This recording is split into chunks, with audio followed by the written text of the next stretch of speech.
Hello दोस्तों, मैं हूं जावेद दानिश और ये टॉपिक है इब्न बतूता के बारे में। इब्न बतूता इनकी बायोग्राफी है जो कि एक दुनिया के सबसे बड़े घुमक्कड़, एक्सप्लोरर, स्कॉलर, ट्रैवलर, राइटर में से एक हैं।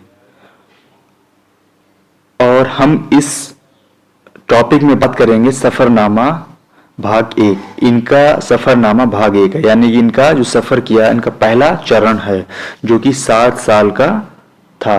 और टॉपिक में मेंशन है दुनिया का सबसे बड़ा खोजी। खोजी क्यों है भाई? क्योंकि जो इनके बाद जितने भी खोजी हुए हैं या पहले हुए हैं उनकी जो ट्रैवलिंग डिस्टेंस है इनसे बहुत ज्यादा कम रही है, जबकि इब्न बतूता ने बहुत ज्यादा डिस्टेंस ट्रैवल किया। उसके बारे में हम आगे बात करेंगे। तो सबसे पहले शुरुआत करते हैं इब्न बतूता। इब्न बतूता का पूरा नाम अबू अब्दुल्ला मोहम्मद इब्न बतूता है, जिनका पैदाइश है 25 फरवरी 1304 और इनकी मृत्यु हुई है 1368 मोरक्को में। मोरक्को में इनकी पैदाइश है और जो डेथ है वो भी मोरक्को में ही हुई है। ये एक बहुत बड़े स्कॉलर, एक्सप्लोरर, ट्रैवलर, राइटर, ये सब मैं बता चुका हूँ। ये सारी इनके में क्वालिटी थी। तो ये एक बहुत ही बेहतरीन एक्सप्लोरर थे ही, साथ में ही इन्होंने 1,17,000 किलोमीटर डिस्टेंस ट्रेवल की है, जो कि दुनिया में सबसे अधिक है। इनके बाद सेकंड नंबर पे आते हैं हेंग ही, जो कि चाइना से थे, जिन्होंने 50,000 किलोमीटर ट्रेवल किया है, जबकि मार्को पोलो थर्ड नंबर पे आते हैं 12,000 किलोमीटर के साथ। इनके बाद जितने भी आते हैं वो 10, 11, 12, 8, 9, 7 इस तरीके से आते हैं। तो इब्न बतूता एक इस्लामिक लीगल स्कॉलर भी थे। बर्बर थे। बर्बर मीन्स बर्बेरियन, जो कि मैंड्रीन मोरक्को में जो लोग रहते थे उस वक्त में 1304 में वो कहलाते थे मैंड्रीन। मैंड्रीन वहां की सत्ता का नाम था। अब इन्होंने बुक लिखी थी रेहला। रेहला जो कि बहुत ही फेमस बुक है। जो लोग बुक में पढ़ते हैं, जो लोग ध्यान देते हैं पढ़ाई में, उन्हें पता होगा रेहला बहुत प्रसिद्ध और बहुत बेहतरीन बुक है, जो कि इनके पूरे सफरनामा के बारे में। तो इनका सफर का जो महान सफर है उनकी शुरुआत होती है। पहला सफर ये चलते हैं मशरिक की ओर। मशरिक की ओर मैंने लास्ट टॉपिक में बताया था, मशरिक की मीनिंग है ईस्टर्न अफ्रीकन और वेस्टर्न एशियन कंट्री। तो ये शुरुआत करते हैं अपनी सऊदी अरब, इराक, अल्जीरिया, ट्यूनीशिया, इनकी तरफ शुरुआत करते हैं। और मोरक्को जो कंट्री है वो बिल्कुल यूरोप से यानी कि स्पेन से सटा हुआ देश है। और इस सफरनामा में हम जितने भी पुराने नाम रहे थे उनके बारे में बात करेंगे, और जिनके नाम बदल के अब दूसरे कर दिए गए हैं उनके बारे में भी बात करेंगे। यानी कि जैसे कि पर्शिया का ईरान हो गया है, मेसोपोटामिया, इराक, जो जो नाम आएंगे हम उनका इस टाइम के नाम से भी उल्लेख करते रहेंगे। तो ख्वाहिश थी इब्न बतूता की वो हज करने जाएं। हज जो कि मुसलमानों में एक पांच पिलर होते हैं उनमें से एक होता है हज।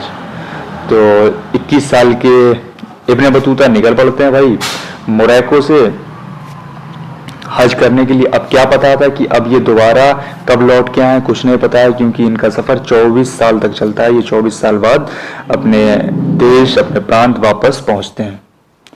अब हज के शुरुआत के लिए अगर कोई मोरक्को से अरब जाता था तो लगभग 16 मंथ लगते थे, 16 महीने। लेकिन शुरुआत ये करते हैं 21 साल से और पहुंचते हैं। इन्होंने बहुत सारे हज किए हैं, बहुत बार हज किए हैं। तो चलिए शुरुआत करते हैं इनके महान सफर की। सबसे पहले Ibn Battuta North African coast से शुरुआत करते हैं। नॉर्थ अफ्रीकन कोस्ट यानी कि ये समुद्र के आसपास ही रहते हैं, इधर उधर नहीं भटकते हैं, जिसमें वहां पे अब्द अल वादिद जो कि अल्जीरिया कंट्री में है। ये एक बहुत बड़ा साम्राज्य था उस वक्त की बात करें, अब्द अल वादिद जो कि अल्जीरिया में है। उसके बाद हाफसिद साम्राज्य सल्तनत ये कि ट्यूनीशिया में है। इन दोनों राज्यों से, इन दोनों साम्राज्यों से गुजरते हुए आगे बढ़ते हैं और कोस्ट से पास में ही रहते हैं, हमेशा कोस्ट से इधर उधर नहीं हो रहते हैं। अब ट्यूनिस में रुकते हैं 2 महीने के लिए और एक कारवान को ज्वाइन करते हैं। कारवान को इसलिए ज्वाइन करते हैं ये क्योंकि उस वक्त बहुत ज़्यादा चोरी डकैती होती थी, तो लोग जो रास्ते से चलते थे उनको लूट लिया जाता था आमतौर पे। तो इस वजह से लोग कारवान में, यानी कि बहुत सारे लोग मिलजुल कर सफ़र किया करते थे कि ये डकैती का शिकार ना हो सकें। अब ट्यूनीशिया से निकलने के बाद, वो ट्यूनीशिया से निकलने से पहले वो ट्यूनिस एक लड़की से शादी करते हैं। अब शुरुआत करते हैं 1326 से जो कि 3500 किलोमीटर है अरब, वहां से वो शुरुआत करते हैं। इसके बाद वो पहुंचते हैं बाहरी मामलुक एम्पायर, जिसे अब इस टाइम पे अलेक्जेंड्रिया भी कह सकते हैं या इजिप्ट कह सकते हैं। इस साम्राज्य में होके गुजरते हैं। इस साम्राज्य में इन्हें 2 शख्स मिलते हैं। सबसे पहले होते हैं शेख बुरहानुद्दीन, जो उन्हें गाइड करते हैं कि जब वो आगे जाएंगे उन्हें सिंध में रुकनुद्दीन मिलेंगे, चाइना में बुरहानुद्दीन मिलेंगे और इंडिया में फरीदुद्दीन मिलेंगे। इंडिया में फरीदुद्दीन, शेख फरीदुद्दीन है, इनकी दरगाह बहुत फेमस है। तो ये इनके भाई हैं, ये इन्हें हर जगह जगह मिलेंगे, यानी सिंध में, इंडिया में और चाइना में। दूसरे व्यक्ति जो इजिप्ट में इन्हें मिलते हैं वो होते हैं शेख मुर्शिदी। शेख मुर्शिदी इन्हें एक प्रमाण देते हैं कि आप भविष्य में, आप फ्यूचर में बहुत बड़े एक्सप्लोरर बनेंगे, बहुत बड़े ट्रैवलर बनेंगे। तो मामलुक सल्तनत की राजधानी कैरियो में रुकते हैं कुछ हफ्ते और इसके बाद नील नदी के रास्ते चलते चलते पहुंचते हैं रेड सी पहुंचते हैं। रेड सी से वो जाना तो चाहते थे कि वो उधर से ही सीधे मक्का निकल जाएं, लेकिन यहाँ पे रेड सी पे जब पहुंचते हैं नील नदी के रास्ते, तो वहां पे उनका सामना होता है कुछ विद्रोहियों से, जिस वजह से उन्हें वापस कैरियो जाना पड़ता है। अब वो कैरियो वापस आते हैं। अब कैरियो से अब वो समुद्र रेड सी पार करके तो जा नहीं सकते थे सऊदी अरब, जहां पे वो हज कर सके मक्का। तो इस वजह से इस बार वो रुख करते हैं सीरिया, जो इस टाइम सीरिया है, डेमस्कस उसकी राजधानी की तरफ जाते हैं। अब रमजान का महीना आता है तो वो रोजे रखते हैं। रोजे रखने के बाद फिर वो कारवान जो चलते थे, अभी भी चलते हैं। अगर इंडिया में देखेंगे, राजस्थान में बड़े बड़े कारवान मिल जाएंगे जो जहाँ पे रोड नहीं है, रेगिस्तान में मिल जाते हैं। और वैसे ही जो सहारा रेगिस्तान है अफ्रीका का बहुत बड़ा है, यहाँ पे भी आपको कारवां अभी भी मिल जाएंगे। तो कारवां ज्वाइन करते हैं और चलते हैं दक्षिण की तरफ मदीना की ओर, जो कि 1300 किलोमीटर है दमस्कस से। अब वो पहुंचते हैं मदीना, जहां पे 4 दिन गुजारते हैं और मक्का का रुख लेते हैं। अब मक्का पहुंचते हैं और हज करते हैं, बन जाते हैं हाजी। अब नाम हो जाता है इनका हाजी अबू अब्दुल्ला मोहम्मद इब्न बतूता।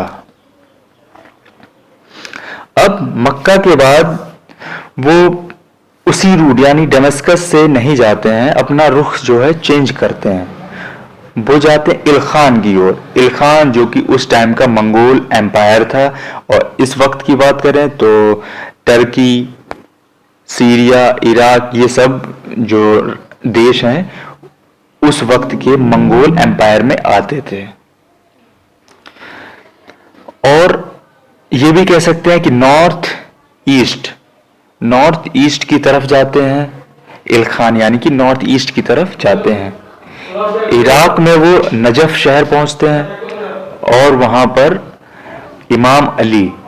इमाम अली जो कि 4th खलीफा है, इस्लाम में 4th खलीफा है, उनके संग्रहालय पर भी जाते हैं। वहां पे वो उनका दीदार करते हैं। जो कि नजफ इराक में है। इसके बाद वो बगदाद का रुख ना लेके जाएंगे बगदाद, लेकिन वो घूम के जाते हैं। मैं पहले ही बता चुका कि ये घुमक्कड़ भी रहे हैं, घुमक्कड़ भी हैं, एक्सप्लोरर भी हैं, स्कॉलर भी, हर क्वालिटी इनमें है। और एक बात, आप लोग अगर ये टॉपिक पसंद आ रहा हो तो प्लीज लाइक सब्सक्राइब करते रहिएगा। तो नजफ के बाद ये पर्शिया जाते हैं, जिसे अब ईरान कहते हैं। फिर वासित जाते हैं, टिग्रिस रिवर जो कि इराक में है, उसके माध्यम से, उसी के सहारे होते हुए ये बासरा पहुंचते हैं। बासरा से होके ये पहुंचते हैं बगदाद। नजफ के बाद अगर ये जाते सीधे तब भी जा सकते थे, लेकिन इनका क्या था, घूमने का रवैया था, इस वजह से पर्शिया, वासित, टिग्रिस रिवर और बासरा होते हुए बगदाद जाते हैं। और बगदाद में उस जगह पे जाते हैं जहां पे हुलागु खान ने 1258 में आक्रमण किया था, और वो उस जगह पे भी जाते हैं जहां पे ये सब ध्वस्त था। ये 1258 की बात है, लेकिन ये सफर कर रहे हैं 1327 के लमसम। बगदाद में अबू साइद जो कि मंगोल एम्पायर के लास्ट रूलर थे, उनसे उनकी मुलाकात होती है। फिर वो सिल्क रूट से होते हुए तबरीज की ओर जाते हैं। तबरीज के बाद फिर वो बगदाद वापस आते हैं। फिर वो टिग्रिस रिवर होते हुए मौसिल जो कि इराक में है, उस शहर में जाते हैं, वहां पे रुकते हैं। उसके बाद सीजर टर्की में है, उसके बाद मैड्रिन जो कि टर्की में है। यहाँ हर जगह जितने भी सिटी मिलेंगे, जितने भी साम्राज्य मिलेंगे, वहां पे कम से कम इन्होंने 1 हफ्ता बिताया है, और ज्यादा से ज्यादा 1 महीना 2 महीने भी बिताए हैं। मौसुल जो कि इखलान गवर्नर उनका स्वागत करते हैं। इखलान गवर्नर मतलब मंगोल एम्पायर के जो गवर्नर रहे हैं, वो उनका स्वागत करते हैं, मेहमान नवाजी करते हैं। उसके बाद वो सिंजार जो कि इराक में है, उनकी पहाड़ियों में आश्रय लेते हैं और एक कुर्दिश से मिलते हैं। कुर्दिश उन्हें चांदी के कुछ सिक्के देता है और वो वापस उसे मौसुल भेज देते हैं। यानी कि अभी ये सिंजार आए थे इराक में, उसके बाद फिर इन्हें मौसुल यानी ये इराक, वो भी इराक में है, उस शहर में उन्हें भेज दिया जाता है। और वो मौसुल से फिर वो बगदाद की ओर जाते हैं। बगदाद में वो एक कारवान फिर से ज्वाइन करते हैं, और अब उनका रुख था कि भाई और दूसरी जगह पे जाएं, लेकिन इन्हें हो गया था डायरिया जो कि उस वक्त एक इलाजी बीमारी थी जो जड़ी बूटियों से ही सही होती थी। अब उन्हें डायरिया हो जाता है, इस वजह से वो अपना जो बगदाद से वापस आते हैं, मक्का की तरफ चले जाते हैं। मक्का में वो हज करते हैं और वहां पे वक्त बिताते हैं कि जब तक उनका डायरिया सही नहीं हो जाता है, उसके बाद आगे बढ़ते हैं। अब वो मक्का के बाद जेद्दा जाते हैं। जेद्दा से रेड सी का सफर करते हुए जाबिद जो कि यमन में एक शहर है, यहाँ पहुंचते हैं। फिर वो ताइज जहाँ पे राशिदुल डायनेस्टी के किंग मुजाहिद उल अल दीन अली का साम्राज्य होता है, उनसे वो मुलाकात करते हैं। उसके बाद वो ताइज से जाते हैं साना, यमन की कैपिटल साना की ओर जाते हैं, और उसके बाद जाते हैं पोर्ट एडन से चलते हैं, पहुंचते हैं जियाला जो कि सोमालिया में एक शहर है, और सोमालिया से वो पूरा कोस्ट घूमते हैं। और फिर उसके बाद जाते हैं पोर्ट गार्डफुई सोमालिया में एक पोर्ट है, शहर भी है। और हर एक शहर में पहले बता चुका हूं कि हर शहर में लगभग ये 1-1 हफ्ते रुकते हैं। बाद में वो मोगादिशु जाते हैं जो कि इस वक्त सोमालिया की कैपिटल है, और इब्न बतूता डिस्क्राइब करते हैं कि मोगादिशु बहुत बड़ा और एक बढ़ता हुआ संपन्न शहर किंगडम था, जहां पर बहुत सारे रिच अमीर मर्चेंट मिल जाएंगे आपको, और वो हाई क्वालिटी प्रोडक्ट सप्लाई करते थे, एक्सपोर्ट किया करते थे। तो अगर एक्सपोर्ट कर रहे हैं तो इसका मतलब ये भी है कि वो लोग जो मैन्युफैक्चरिंग होगी उनकी बहुत बढ़िया रही होगी उस वक्त। तो मैन्युफैक्चरिंग जब अच्छी होती थी इस वजह से एक्सपोर्ट होते थे बेस्ट क्वालिटी फैब्रिक, और अरब, इजिप्ट जैसे मुल्क इंपोर्ट किया करते थे। अब इब्न बतूता द्वारा बताया गया है कि वहां पर जो वहां के सुल्तान थे अबू बकर इब्न साइंक उमर, वो एक बादशाह की तरह रहते थे। उसके बाद सोमालिया के बाद उनका रुख होता है स्वाहिली की तरफ। स्वाहिली जो कि इस वक्त सोमालिया से जस्ट नीचे है, वो पूरी कोस्ट में घूमते हैं। कोस्ट ज्यादातर इन्होंने जो घूमा है समुद्र से यात्रा की है या कोस्ट से, यानी कि समुद्र के किनारे किनारे, ये अंदर नहीं गए हैं।